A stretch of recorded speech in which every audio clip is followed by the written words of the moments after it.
Bismillahirrahmanirrahim. Assalamualaikum warahmatullahi wabarakatuh. Alhamdulillah, alhamdulillahilladzi khalaqal mauta wal hayata liyabluwakum ayyukum ahsanu amala.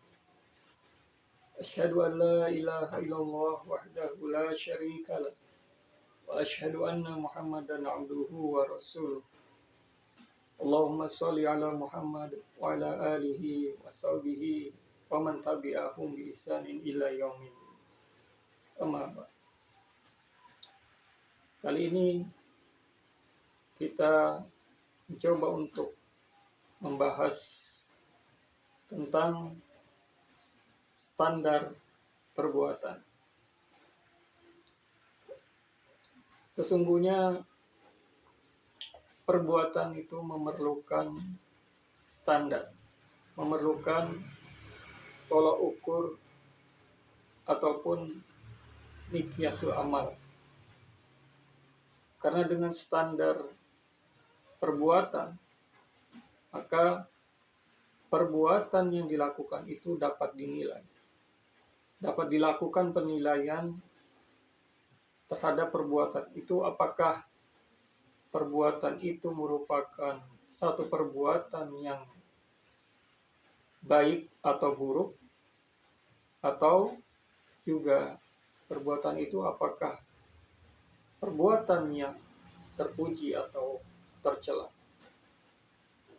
Itulah standar perbuatan.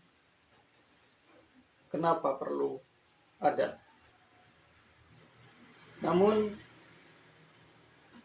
kita tidak dapat memungkiri bahwa manusia hidup di dunia ini dipengaruhi ataupun juga menganut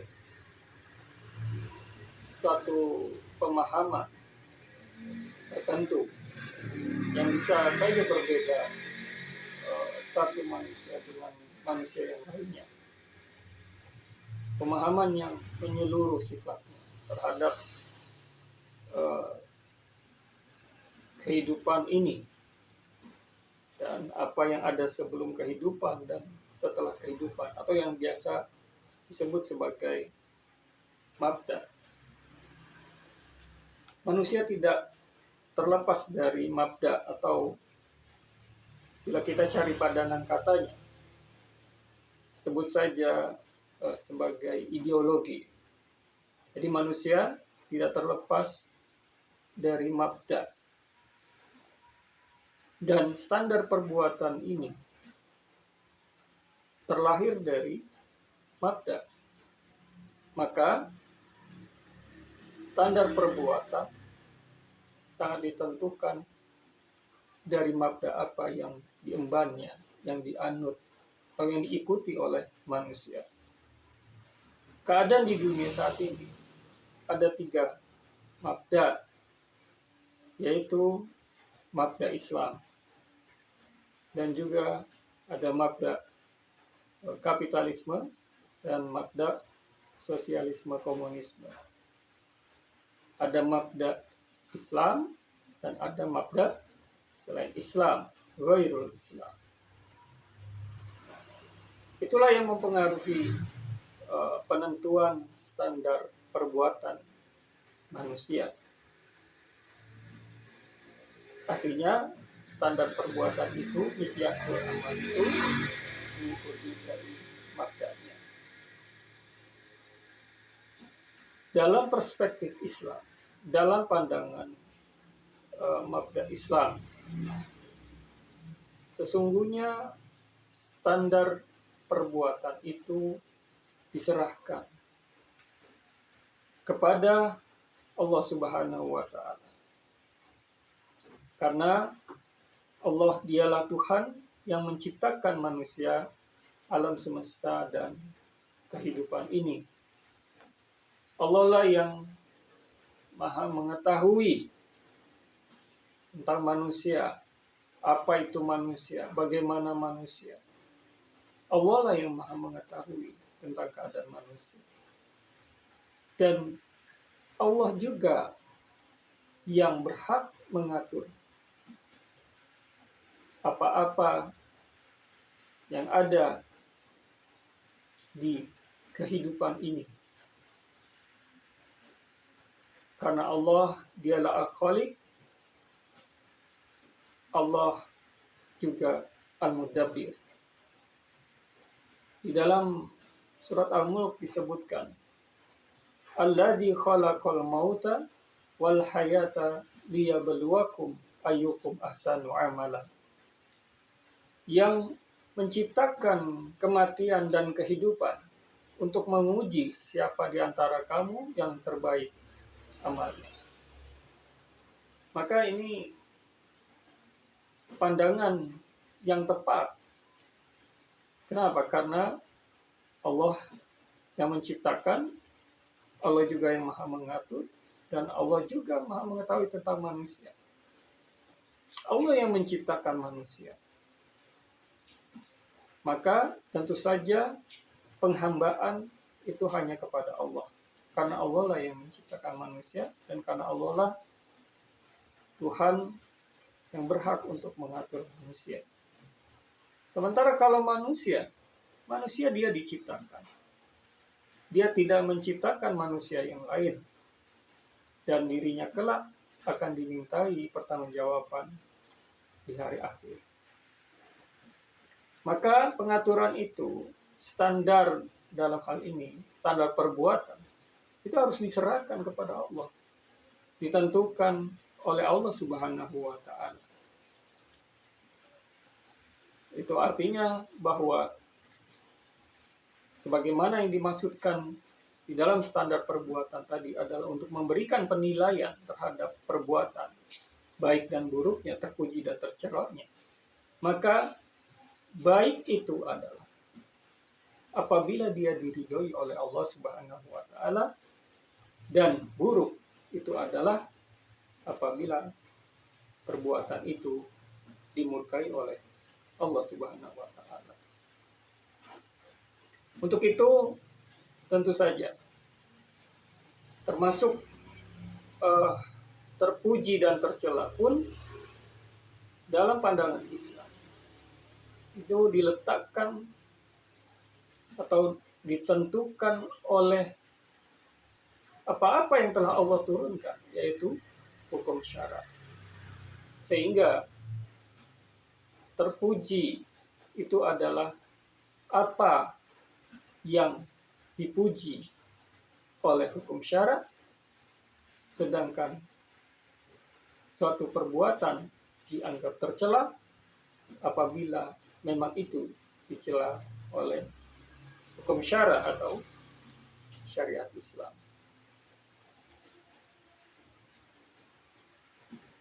Ini menjadi jelas tentu saja bagi umat Islam untuk senantiasa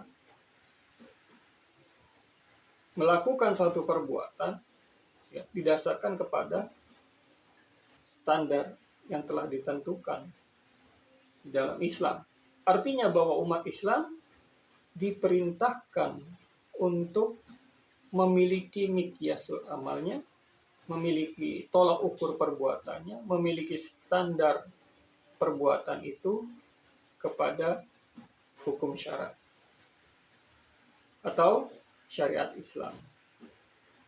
Dengan kata lain, menyesuaikan segala perbuatannya itu kepada perintah Allah dan juga larangan Allah Subhanahu wa Ta'ala.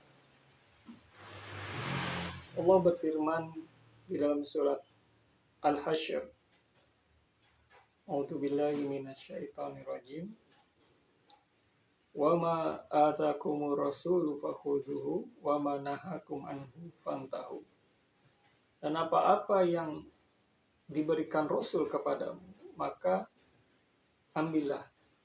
Dan apa-apa yang dilarangnya bagimu, maka tinggalkanlah. Dari sini jelas bahwa dapat diketahui terhadap perbuatan-perbuatan yang terpuji, maka kita diperintahkan untuk melakukannya. Sedangkan perbuatan-perbuatan yang tercela, maka kita diperintahkan untuk meninggalkannya. Sebagaimana itu telah diatur, telah ditentukan di dalam hukum syara. Oleh karena itu, tolak ukur itu menjadi abadi, konstan, stabil. Seperti misalnya jujur, itu perbuatan yang terpuji. Menepati janji, itu juga perbuatan terpuji. Menyampaikan kebenaran merupakan perbuatan yang terpuji. Tidak akan berubah menjadi perbuatan yang tercela. Sebagaimana juga sebaliknya, perbuatan tercela tidak akan berubah menjadi perbuatan atau dianggap sebagai sesuatu yang terpuji. Misalnya berbohong, tidak akan menjadi perbuatan yang terpuji, karena di dalam pandangan Islam, berbohong itu adalah perbuatan yang tercela di dalam hukum damai. Sebagaimana misalnya mencuri, itu adalah perbuatan yang tercela.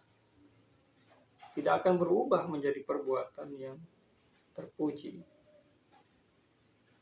Memakan riba, melakukan transaksi riba adalah perbuatan yang tercela, yang itu tidak akan berubah menjadi perbuatan yang terpuji dalam pandangan hukum syara ataupun syariat Islam. Karena dengan hukum syara itu, maka standar perbuatan manusia menjadi benar, stabil, konstan, gitu ya, bersifat abadi. Dia tidak akan berubah-ubah, ya, mengikuti misalnya keadaan-keadaan ataupun mengikuti waktu ataupun tempat, gitu ya. Tetapi dia bersifat abadi sampai kapanpun, sampai hari akhir. Keadaan atau standar, maksudnya di sini standar, ya, standar perbuatan manusia itu yang berdasarkan kepada hukum syara itu tetap abadi. Karena itu di dalam perspektif Islam, standar perbuatan itu tidaklah ditentukan oleh akal. Ini kebalikannya dari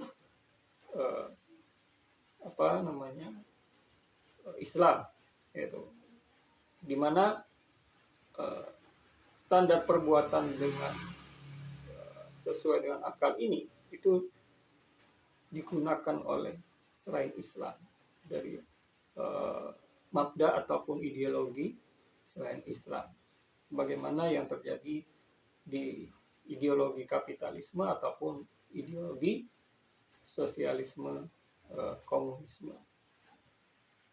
Walaupun memang manusia bisa dengan akalnya itu membuat standar perbuatan. Namun bisa kita lihat, ya, dalam keadaan di mana akal dijadikan sebagai standar perbuatan, maka yang terjadi adalah kekacauan dan ketidakpastian.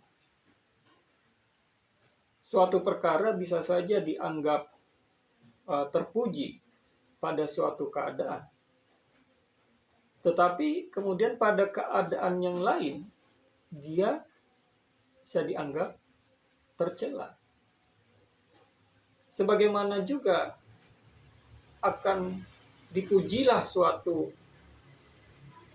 perbuatan di dalam suatu masa misalnya, di dalam satu waktu, tapi kemudian bahkan esok harinya atau pada masa yang lainnya itu akan dianggap tercela, tidak stabil, tidak konstan. Itu yang terjadi. Atau bisa saja terjadi suatu perbuatan dianggap baik, terpuji pada suatu negeri, tetapi ternyata di negeri yang lain atau di wilayah yang lain, di tempat yang lain, perbuatan itu justru dianggap buruk dan tercela. Itulah kalau akal digunakan sebagai standar di dalam perbuatan manusia. Hukum menjadi tidak jelas, berubah-ubah mengikuti tiupan angin, pujian ataupun celaan, baik dan buruk, itu sifatnya nisbi, ya, tidak menjadi satu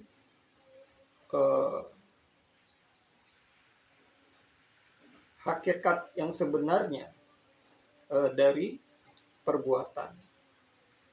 Maka yang lebih bahaya lagi kemudian dengan pandangan bahwa akal yang menentukan standar perbuatan, orang ataupun manusia itu dapat terjerumus ke dalam perbuatan yang tercela karena dia menganggap dan bahkan melakukan itu terus-menerus karena menganggap bahwa itu adalah perbuatan yang terpuji.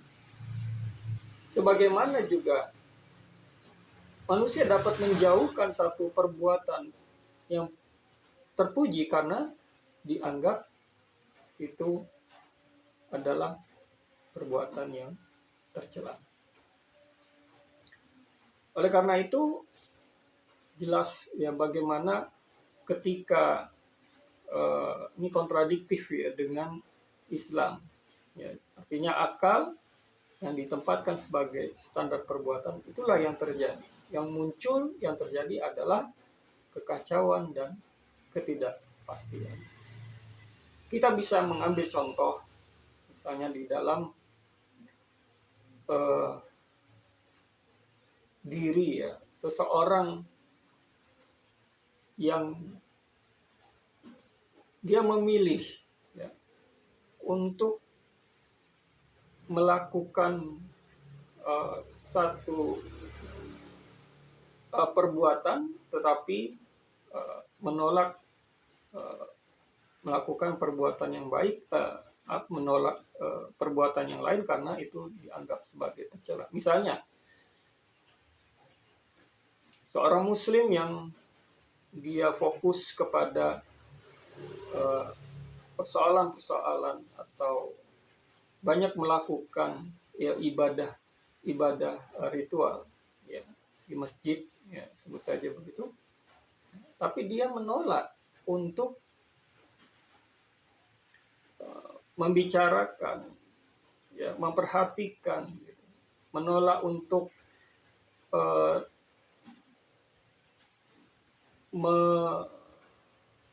membahas gitu ya, persoalan-persoalan yang menyangkut politik gitu. Ya, karena menganggap bahwa politik itu adalah kotor. Padahal politik itu tidaklah kotor ataupun bersih. Politik itu mengikuti sebagaimana tadi di depan telah disebutkan, ya, mengikuti mabda, mengikuti ideologinya. Bagi umat Islam, ya, apabila politik yang dijalankan itu adalah politik Islam, ya, maka itu adalah politik yang tidak hanya bersih, dia benar. Gitu. Tetapi kalau politik yang dijalankan itu bukan politik Islam, baru Islam, ya, politik praktis pragmatis kapitalisme ataupun sosialisme komunisme, maka politik seperti itu adalah bukan politik yang benar dalam pandangan Islam. Artinya bahwa ada aspek ketika menolak untuk membahas, memperhatikan persoalan politik, ya, karena anggapan tadi, anggapan bahwa politik itu kotor. Maka sesungguhnya dia telah mengabaikan persoalan yang dianggap baik sebenarnya di dalam Islam, yang dianggap terpuji sebenarnya di dalam Islam, yaitu apa, menyangkut memperhatikan urusan umat ataupun masyarakat, rakyat. Sebagaimana dalam satu hadis disebutkan, la yahtam bi amril muslimin falaysa minhum. Jadi orang yang tidak peduli terhadap urusan kaum muslimin, maka dia tidak menjadi bagian dari mereka, dari kaum muslimin. Artinya keadaan dengan menolak, ya, untuk memperhatikan urusan kaum muslimin ini adalah keadaan yang buruk. Inilah yang terjadi manakala, ya, tidak dikembalikan kepada standar Islam, ya, tidak memiliki standar sesuai dengan hukum Islam atau syariat Islam. Atau bisa kita sebut juga dengan contoh yang lain, misalnya orang yang keluar dari rumahnya, berada di tempat-tempat umum dengan mempertontonkan auratnya, ya, dengan anggapan bahwa tidak masalah, ini fine-fine saja, tidak mengganggu yang lain. Bahkan ini dianggap baik karena ya beginilah sekarang keadaan itu, zaman sekarang itu.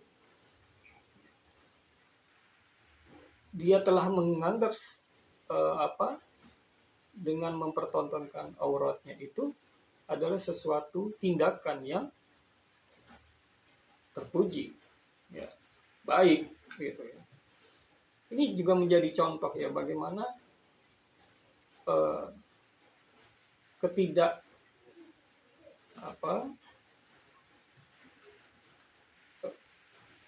ketidakterikatan, ya, kepada hukum syara, karena memang tidak mengembalikan perbuatannya itu kembali kepada standar perbuatan di dalam Islam, yaitu hukum syara. Standar ini juga berlaku yang di dalam persoalan ekonomi, sebut saja demikian. Selain mungkin persoalan politik, ya, peradilan, ya. Tapi untuk persoalan ekonomi kita bisa lihat, ya, bagaimana ketika standar terhadap keuangan, ya, standar terhadap aspek moneter di dalam ekonomi, misalnya, ya, salah satunya terkait dengan mata uang, ya, disandarkan kepada sesuatu yang tidak stabil. tidak tetap, tidak konstan. Ya, maka yang akan muncul adalah ketidakpastian dan kekacauan. Di dalam Islam, ya, standar keuangan itu diletakkan kepada standar emas dan perak, dinar dan dirham. Ini adalah standar yang stabil, tetap, ya, yang akan memberikan kepastian dan ini memberikan juga keadilan kepada umat manusia. Tidak hanya umat Islam, tetapi umat manusia secara keseluruhan. Karena Islam hadir memang sebagai rahmatan lil alamin. Beda halnya kalau kemudian standar itu diserahkan kepada sebut saja mata uang kertas, gitu. Yang muncul adalah sekali lagi ya, ketidakpastian, kekacauan. Sudah terbukti keadaan dunia setelah